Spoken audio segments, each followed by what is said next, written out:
Hey guys, SoCal Val here. You are listening to the Hitting the Turnbuckle podcast.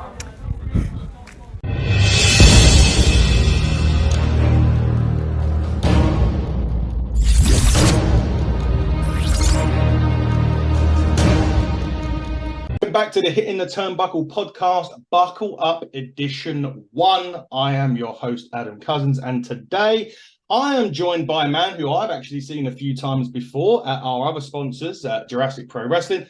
Maybe some of the Ignite fans haven't known him before. The Playmaker, Tommy Lawrence. How are you? I am very good, man. I'm very good. Yes, I am. I'm all ready and prepared for the Ignite show and ready to beat Spicer's ass. We'll get into Mr. Spicer very shortly, but it is good to see you. Great to have you on the card, and obviously, thanks for. I know you said to me earlier on, I'm not going to be on for long. You've got to get this interview done because you're a busy man. So, Oh yeah, absolutely. Yeah, got to pay the bills. Because of my absolute skill. Because I am the man of 1,000 abs, the Playmaker. I am your girlfriend's favorite wrestler. It's quite common. It's quite common, So it's quite common. Like, it shouldn't be surprising to anybody that knows me, Indeed. Speaking of people that know you and don't know you, this is your first time at Ignite. Yes. Some of the people may not know you. Have never seen you. I have, and I'll get onto that in a minute. But what are the crowd going to be looking forward to with the Playmaker at Ignite? Well, for me, I am a very explosive high flyer that is very technical and hard hitting as well. And I may be somewhat cocky, that some people may have said. I don't know this because I think I am a genuinely nice guy. I don't know what everyone else think. Why on earth would they think of that? Ridiculous. But so I have been training for nearly 10 years since I was like 12, maybe 13 years old. I trained with Greg Burridge, Gary Vanderhorn, and the London School of Lucha Libre. Then I started training at Catch 22 with Mike Bird, and both of those schools have really helped me become the wrestler that I am today. And I've been doing shows for a good 4 years now since I was the age of 18, and and for me, I aspire to be the best wrestler in this country, if not in the world. Within the next 5 years, I aspire to be signed to a major company, whether it's WWE, AEW, or New Japan. These are the top 3 promotions I aspire to be in one day, and I just aim to tear it up everywhere I go. Well, I will say this. I've seen you twice. Jurassic Pro Wrestling was the 2 shows that I've seen you when you was in a tag team, Canyon Lane, the Bounty Hunters, just gone. Yes. And then you was in a single prior to that in basically their version of the Breakout division that you're going to be in Ignite. I will say this. I was quite I'm not a scout. I'm not a talent. I don't know wrestling. I wouldn't know what people look for in terms of wrestling. I just have an opinion, and it's about how people captivate me. I'm not one of these guys that go to an event or cheer or boo.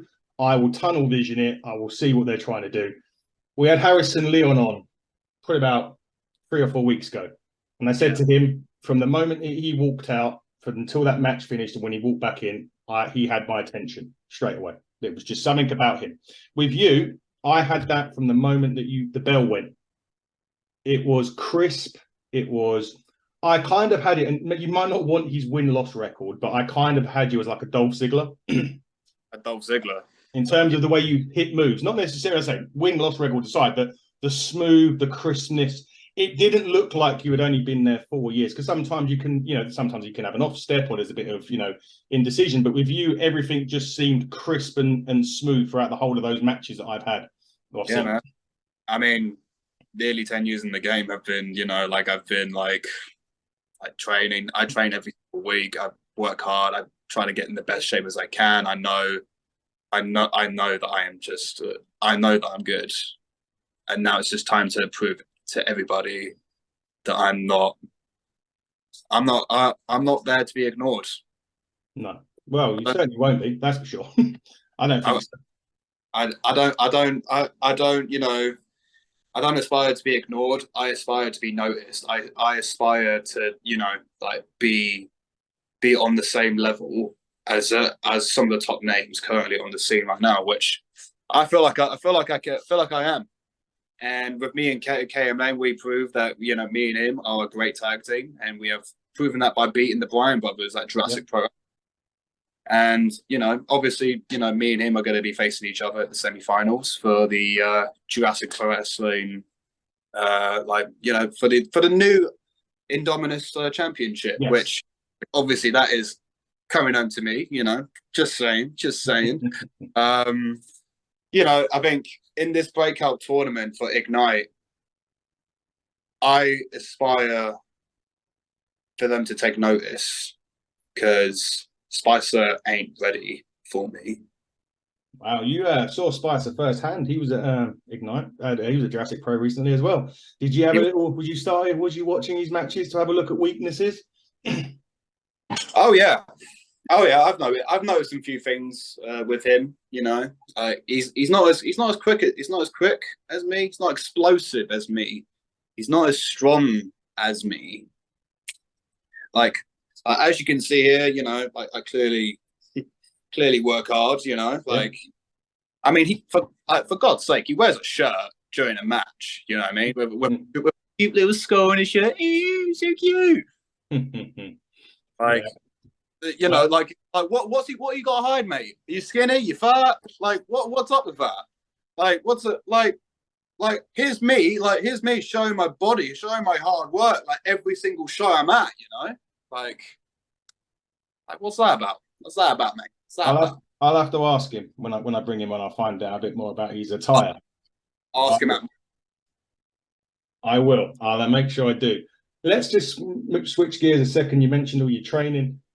Who do you look up to in wrestling, and who do you? Yeah, if say for example, Tommy, you could pick a match. Say for example, WWE or AW phoned you say today and said, right, we want you to come in. You're going to be in, I don't know, Fatal 4-Way. You pick your 3 opponents. Who they're going to be?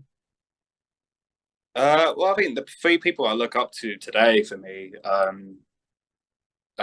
First up, I would say Will Ospreay. Like.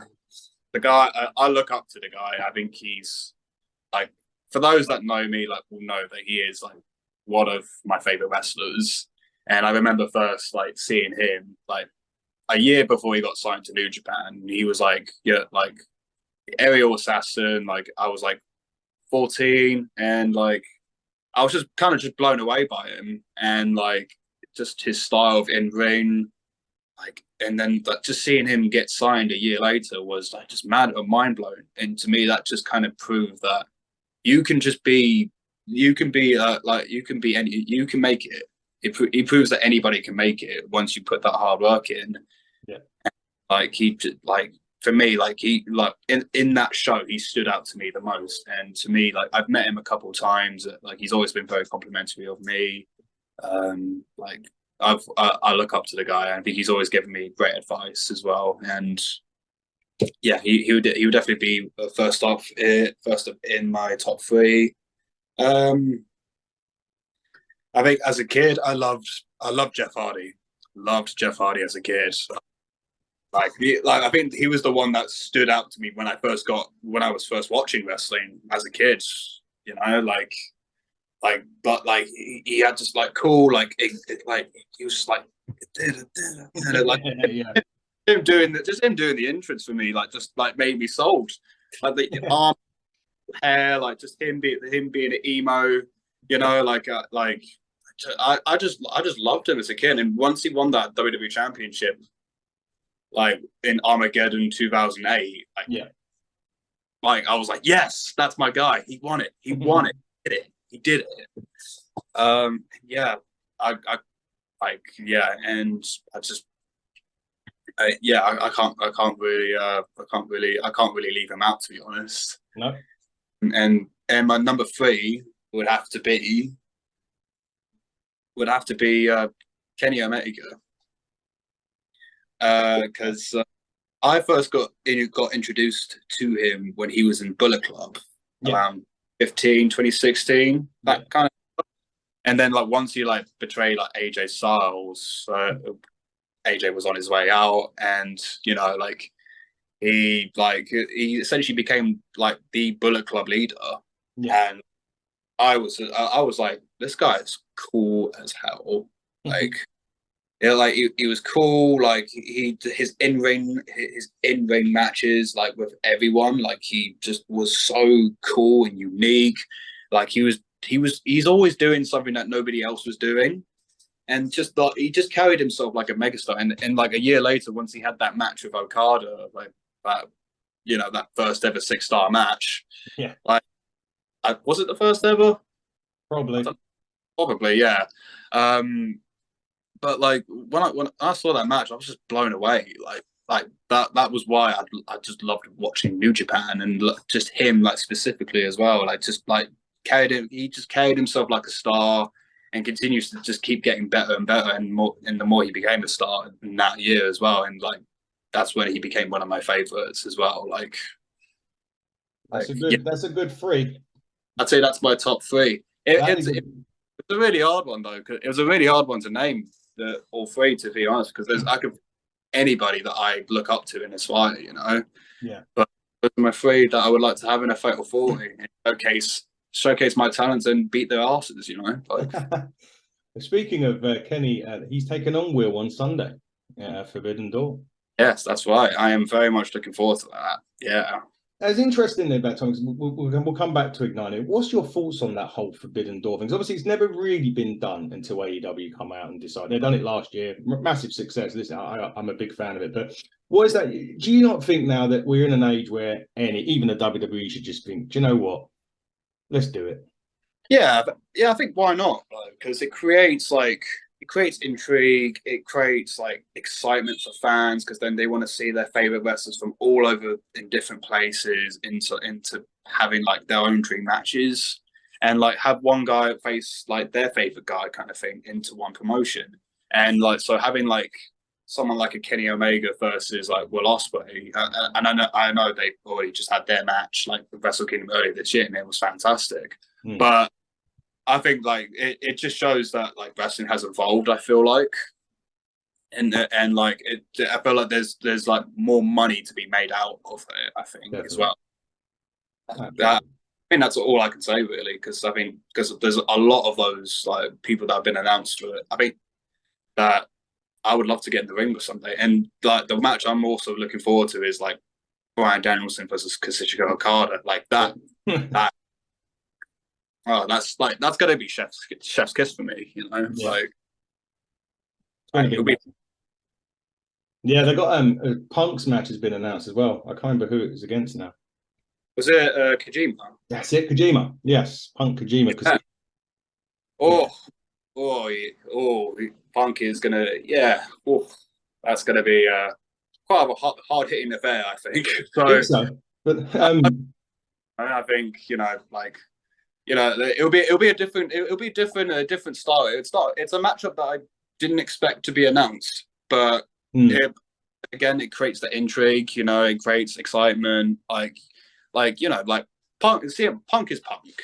You know, like he creates excitement just by being there, and with the style of his magnitude, like everybody is going to be wanting to tune in to that. You know what I mean? Like and. And Kojima, like I always found him to be quite underrated as well. I thought his match with like Moxley around like all out, like was it last year or a couple years ago? I don't know, but I thought that was like quite a hidden gem on that show, to be fair as well, because it's just two guys just beating the fuck out of each other, really. Yeah. Right, like that's it. Take your money on those ones. It's like when you have Gunter in the ring with McIntyre and people like that. It's just jeez. And like, geez, like apparently a mate of mine that was there at Mania, apparently everyone just stood up and everyone was like very like loud for that match as well. Yeah. Wish I could have been there. Wish I could have been there live. And it was like watching on telly was great. Yeah. Watching on telly was massive. I mean, I've done 5 WrestleManias. I haven't done it the last one I went to was 28. So it's 11 years. Yeah, it was the last one I went to. Oh wow, so that's like what first seen it then? Cena Rock. Cena Rock, yeah, Cena Rock, yeah. Cena Rock in Miami. Jesus, wow. It was interesting. It was good. I mean, the first one was 21, so that was Triple H Batista main event. Yeah, I think that might have been. I think that might have been one of my first WrestleManias growing up. Actually, Maybe I'm older than you. that might have been my first one watching it actually, though, because I remember like my older brother, like Dan Lawrence, who's a professional cricketer who plays for like England and like in Essex right now. He used to be a wrestling fan like growing up, and I was just a wee little baby, and like I think he had like a lot of the DVDs, so I would often like watch with him. And after that, I just got hooked like straight away. And I believe that it was that WrestleMania because we had like 21 and like 22. Yeah. First, I think one of them was like a VHS tape, and one of them was like in a DVD box set. Yeah. As well. And like just I think like the I just never stopped watching that. I just never stopped watching it. Like, I would watch it like repeatedly, Yeah. like just like constantly as well. Like just like because like I got so hooked on it. Like it introduced me to so many wrestlers that we all know and love today. So yeah, there was Orton Undertaker was another match on that card, and Kurt Angle Shawn Michaels won. oh my God. I know it was crazy. Funny enough, I'm going to ask you this, but I'm going to tell you the best match I've ever seen never took place on live TV. It was the XL Arena in London, and it was Kurt Angle v Undertaker. It was 40 minutes, and it was just it was ridiculous. It was absolutely ridiculous. I vividly to this day, I've done WrestleManias. I'm going to the Royal Rumble in January. Yeah, it's my 40th next year. And it was like, what's the one thing that I want to do? I can't do it around my birthday because it was 2 days ago, but it was like, what can I do on my 40th? So, Was this like No Way Out? Yeah, it was around that time. Yeah. Like before Mania? Yeah, literally. Yeah. Yeah. It was either just before or just after. I think they used to come up I think they used to come over just after WrestleMania and do like a WrestleMania Revenge tour. I think it was something like that. But it was the main event anyway. It just blew me away. But what's your favorite match that you've seen? Oh my God. Oh, so many favorite matches. I think that this one might be a random one, but one of my personal favorite was in the Cruiserweight Classic. Okay. Yeah. Yeah, it was like Cedric Alexander versus Kota Ibushi. Yes, I remember. And that one, that one was like, what? In a good way, because it was just two guys I didn't know who they were. Like I've heard of Kota Ibushi like in New Japan. To be honest, I never really heard of him before. But seeing those two face off against each other, like my God, like it was just mind blowing. Like from the start to finish, you know what I mean? Like, it was just a good like babyface versus babyface, like start to finish. Like it was just like hard hitting, high flying, like so much back and forth, and like it made me like maybe want to watch more of those guys. And like to sit like, after the match having like please sign Cedric, like you don't often get that. You don't often get fans saying please sign this guy. Please, like it just showed you like it just like from his talent alone, like he was they were captivated like straight off that match. And they both became instantly one of my favorites after that. Like it was so good, like so good, man. Like I'm just reliving it in my head now for the first time, like as well. I tell you what, the next question I was going to ask, which is a question that stumps quite a lot. Well, it's a two-part really. It's your favorite entrance music, but also the second side to that is the favorite entrance presentation. Ooh. So it's a two-part answer. It can be a different music and different answer for the presentation. It's just it's a really hard one. Really hard one. Like I'm quite a mark for like entrance themes. Yeah. And like I loved watching I think actually not watching. I love listening to Shawn Michaels' theme song because because to me, looking up to Shawn Michaels, I can very much relate to Shawn Michaels. Like I am the boy. I am like the girls want to be with me. Even guys want to be with me, and some guys can be jealous of me. I get those girls. Like. I mean, that's why I love that song because he's the man and he show off his guns, show off his abs, and he's a true sexy boy. And I just love it. Like I just love hearing it at Mania as well, or whenever he was like competing there. It's like especially when it gets like near towards the end when the guitar starts going. Wow, and it's like when it's a big crowd, like everyone's watching him and everybody's like topping him, like Sean's just kind of like taking it in. That's like my favorite part of that music as well. Yeah. And the favorite presentation, my favorite presentation, it has to be The Undertaker for me. I'm glad you said that. Because for me, like just the guy, he's another guy I loved watching. Like as a kid, he was the one I was always rooting for, especially when the streak was there at the time as well. And like just him, just the way he walks slow, and nobody got bored of him whatsoever. No. And he was doing it every week on like Raw and SmackDown, and it's just and every time he was making his entrance, and especially if it was like super dark to his gimmick, he just looks like a star. Yeah. And the guy behind the character knew what he was doing. He just knew what he was doing. Like he just knew it. Like if anybody else was given that gimmick, it wouldn't have been the same. No, definitely not. Same, and just looking at that, it's just like, whoa. We were speaking to Matt Cardona a couple of weeks back. He was on the show, and he was saying that when you're in the ring and you're watching it, you're like, it takes you in, basically. Like it could be the longest entrance ever, but you're fixated and you're sort of. He said he was getting goosebumps, and you're starting to feel it because the presentation. I don't blame. And when you see him, the Undertaker walk into, and you're thinking, I've got to face this guy in about 10 minutes when he gets into this ring. Like, unbelievable. So he's my favorite presentation as well.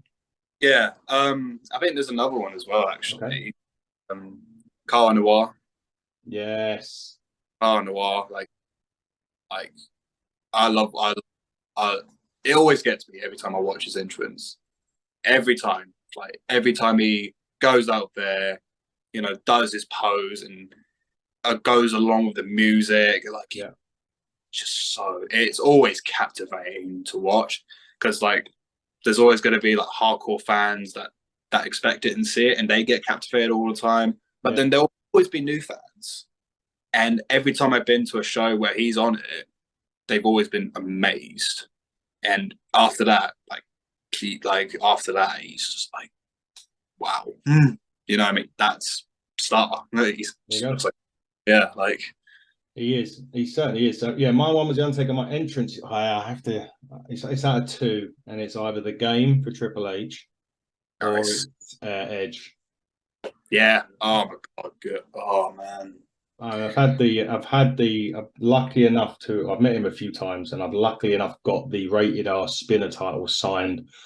Really? But yeah, I'd met him at WrestleMania 26. No, prior to that, I'd met him at a DX house show. They'd done like a DX special house show, and they were taking on Rated RKO. And him and Lita were doing signing up in Newcastle. I didn't have the belt at that point. He didn't have the belt at that point, but I met him there. Was going to take it to 26, didn't, just because of the weight and customs and Christ knows what else.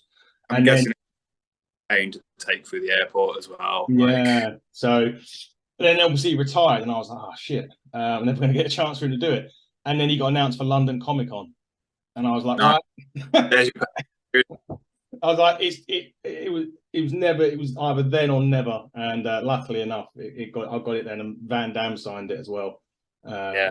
But I got it. It's framed somewhere. It's framed in my room. I'm never taking that down. That's one for me. I met the Undertaker as well. Funny enough, twice. Yeah, Undertaker. Yeah, I've met him twice. He's bigger than what he looks, and yeah, he was actually quite right. Actually, when you meet him, that's the first time I was ever nervous. Normally when he's up, yeah, that's because of who he is, isn't it? You know what I mean? Like you queuing up. I mean, I queued up. That was at 20.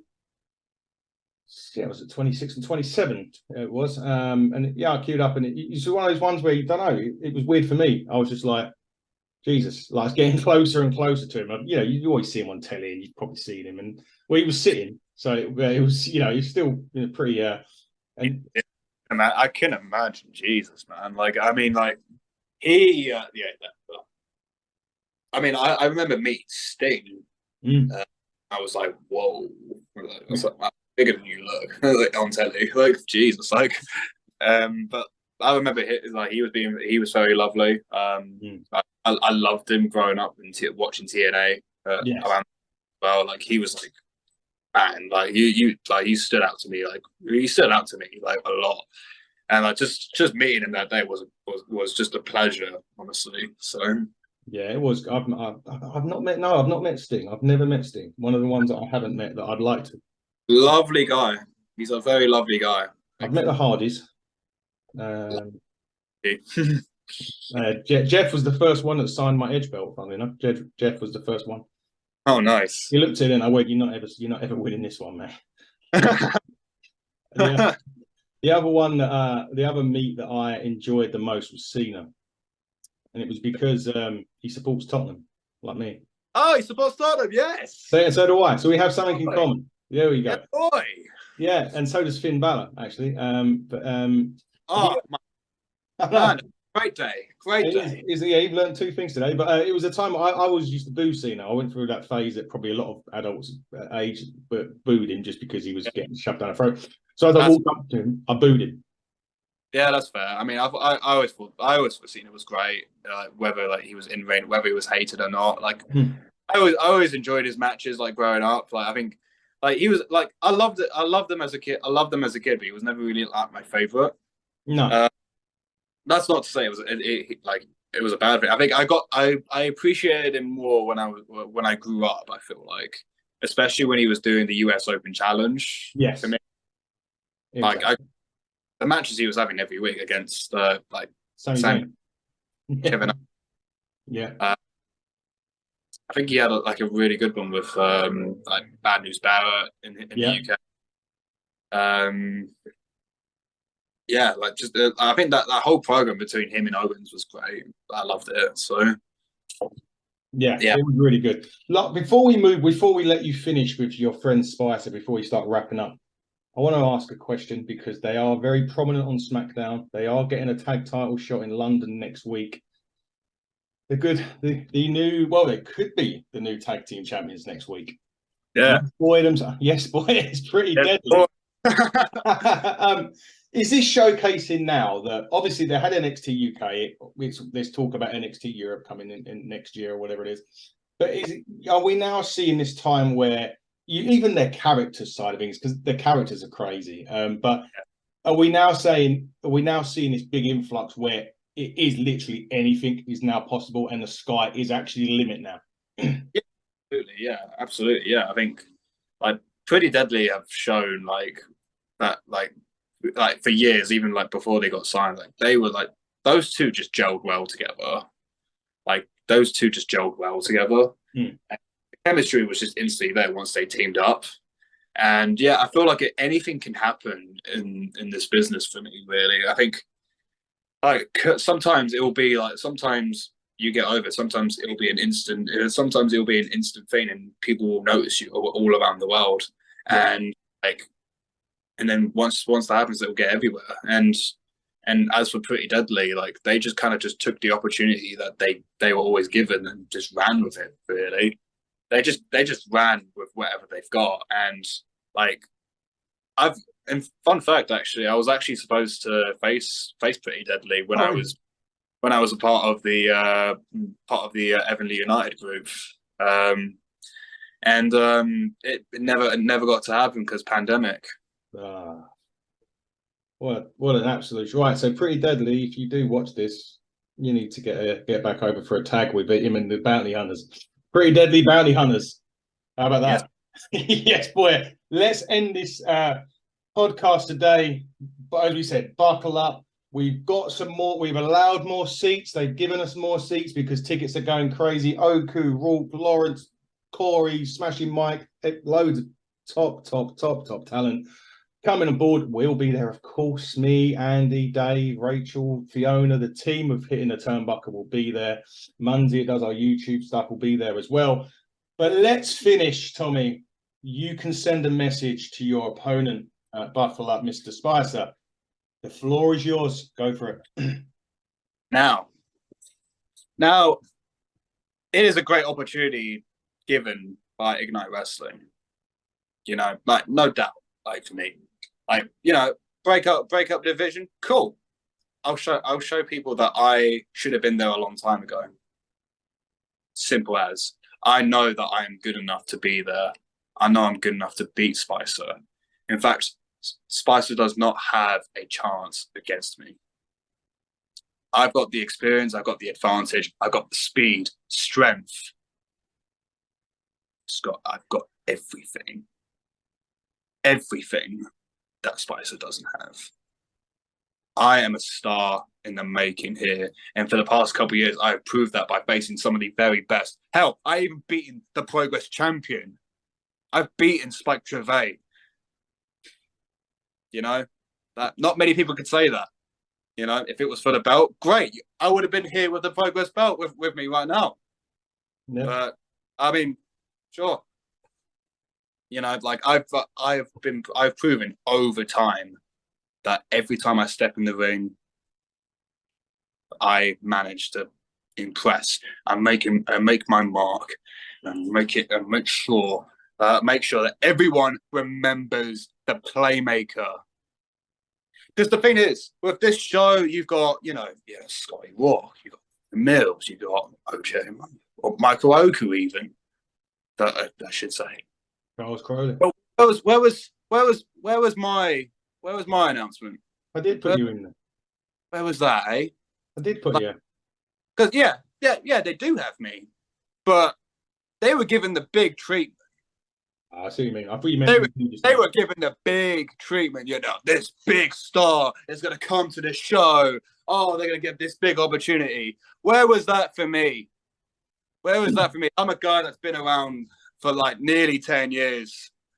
10 years, yeah. And July 23rd, I'm going to prove they should have announced me way sooner, and I will deliver. And I'm Spicer. Seem like a nice guy, but you have no chance with me, and you're going to get your ass beaten by the Playmaker himself, Tommy Lawrence. You heard it from the man himself, Tommy Lawrence.